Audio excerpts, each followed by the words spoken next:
नमस्कार साथियों, आज के वीडियो में हम आरजीएचएस और राज्य मेडिक्लेम पॉलिसी को लेकर जो नया अपडेट प्राप्त हुआ है उसको लेकर अपन चर्चा करेंगे। यह कार्यालय परियोजना निदेशक राज्य बीमा एवं प्रावधान निधि विभाग के द्वारा परिपत्र 1 जारी किया गया है, जिसमें बहुत ही बड़ा अपडेट है। बहुत सारे कन्फ्यूजन अपने इस वीडियो के द्वारा दूर होने वाले हैं। इसके महत्वपूर्ण बिंदुओं पर हम चर्चा करने वाले हैं। देखिएगा, 1/1/4 से पूर्व और 1/1/4 के बाद में जो भी कार्मिक नियुक्त हुए हैं वो भले ही किसी भी प्रकार की चिकित्सा सुविधा का राज्य सरकार से लाभ ले रहे हो, लेकिन उन सभी चिकित्सा सुविधाओं को अब उनके जो रूल्स और रेगुलेशंस है उनको आरजीएचएस में समाहित कर दिया गया है, निहित कर दिया गया है। अतः कोई भी कार्मिक हो, चाहे 1/1/4 से पहले का हो या 1/1/4 के बाद का हो, उनको आरजीएचएस वेब पोर्टल पर पंजीयन करवाना अनिवार्य हो गया है। इसके बाद में अपन बात करते हैं। देखिए, 1/1/4 से नियुक्त कार्मिकों के वेतन से आरजीएचएस अंशदान की कटौती, इसमें भी बहुत अच्छी बात अपने को जानने को मिलेगी। बहुत बड़ा कन्फ्यूजन इसमें भी अपना दूर होने वाला है।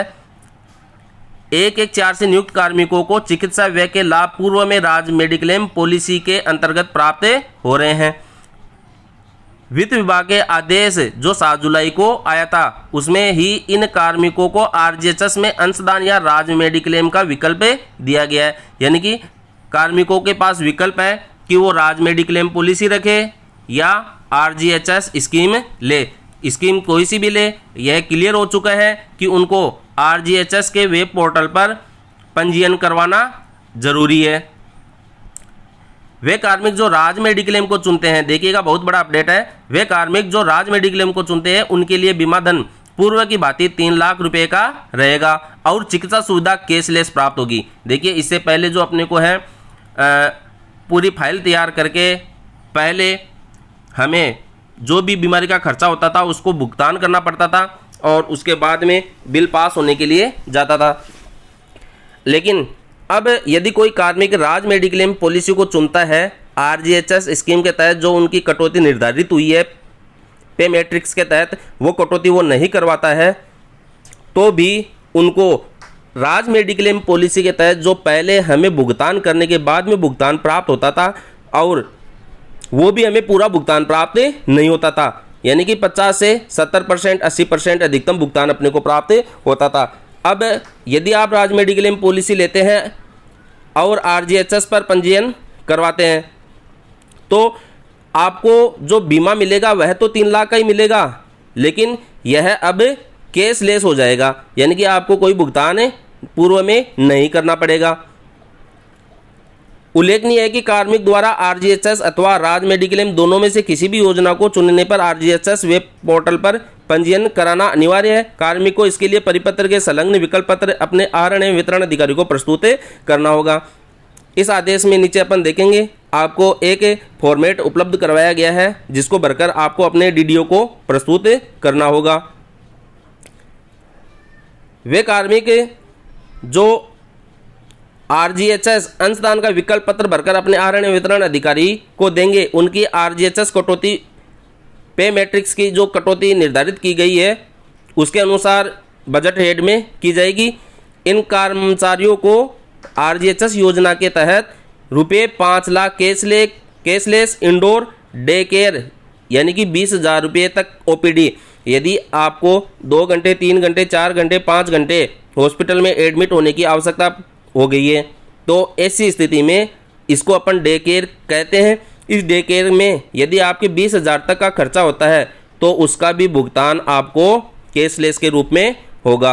इससे पहले राज्य मेडिक्लेम पॉलिसी में डे केयर की फैसिलिटी अपने को उपलब्ध नहीं थी। आपको कम से कम 24 घंटे जो है हॉस्पिटल में एडमिट रहना कंपलसरी होता है। उसी के बाद आपको पूर्व भुगतान करके उसके बाद में आपको भुगतान प्राप्त होता था। लेकिन आरजीएचएस में क्या होगा, आपको 5 लाख तक का तो कैशलेस इलाज है और कुछ समय के लिए यदि 24 घंटे से कम समय के लिए आप हॉस्पिटल में एडमिट होते हैं और उसके बाद में डिस्चार्ज हो जाते हैं तो 20,000 तक का खर्चा आपका ओपीडी के रूप में रहेगा। और गंभीर बीमारियों के लिए फिर 5 लाख अतिरिक्त आपको चिकित्सा सुविधा उपलब्ध करवाई गई है, जो कि राज्य मेडिक्लेम पॉलिसी में आपके लिए उपलब्ध नहीं थी। बाद में अपन बात करते हैं जो कार्मिक 114 के बाद नियुक्त हुए हैं लेकिन वो सेवानिवृत्त हो चुके हैं, तो उनके लिए क्या है? ऐसे कार्मिक जिनकी नियुक्ति 114 या उसके बाद हुई थी और अब सेवानिवृत्त हो गए हैं, उन्हें मासिक आधार पर अंशदान या जीवन पर्यंत आरजीएचएस योजना का लाभ प्राप्त करने के लिए 10 वर्ष के बराबर एक मुश्त अंशदान सारणी 2 के अनुसार इस बजट हेड में कराना होगा। देखिएगा ये टेबल दी गई है। यदि कोई कार्मिक सेवानिवृत्त हो चुका है तो इस टेबल के अनुसार उनकी कटौती होगी। इसके बारे में अधिक जानकारी आप प्राप्त करने के लिए पूरे ऑर्डर का लिंक आपको डिस्क्रिप्शन में मिल जाएगा, आप देख सकते हैं। और जो आपको विकल्प पत्र प्रस्तुत करना है वह विकल्प पत्र भी यहाँ पर दिया गया है, आप इसका स्क्रीनशॉट ले सकते हैं और इसको टाइप करके अपने डीडीओ को देना है। ये चीज़ दी गई है, यहाँ पर देख लीजिएगा, option form for opening RGHS. जैसे ही नया अपडेट आपको मिलेगा हम आपको उपलब्ध करवाते रहेंगे। तब तक बने रहिए, धन्यवाद।